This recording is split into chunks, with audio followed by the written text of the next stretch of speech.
वॾे वज़ीर मुराद अली शाह 9 फ़रवरी ते PDM जे हैदराबाद में रिथियल जलसे जे इंतज़ामनि जो जाइज़ो वठी ब्रीफिंग वरिती आहे।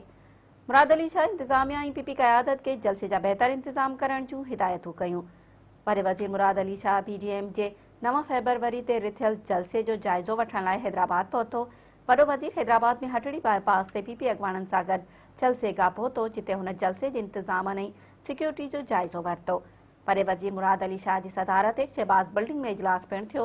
इजलास में MPA Sharjeel Memon, Jam Khan Chhoro, Ali Nawaz Shah Rizvi, Tariq Ali Shah Jamot, Ajiz Dhamra, commissioner Hyderabad Abbas Baloch, additional IG doctor Jameel, DIG Hyderabad Sharjeel Kharal, DC Fawad Ghaffar Soomro ऐं SSP हैदराबाद अब्दुल सलाम शेख शिरकत कई। इंतज़ामिया ऐं PP अॻवाननि वॾे वज़ीर के जलसे जे इंतज़ामनि ऐं सिक्योरिटी बाबति ब्रीफिंग ॾिनी। वॾे वज़ीर मुराद अली शाह हिदायत कई त जलसे जा इंतज़ाम बहितर कया वञनि, कंहिं बि क़िस्म जी कोताही बर्दाश्त न कई वेंदी।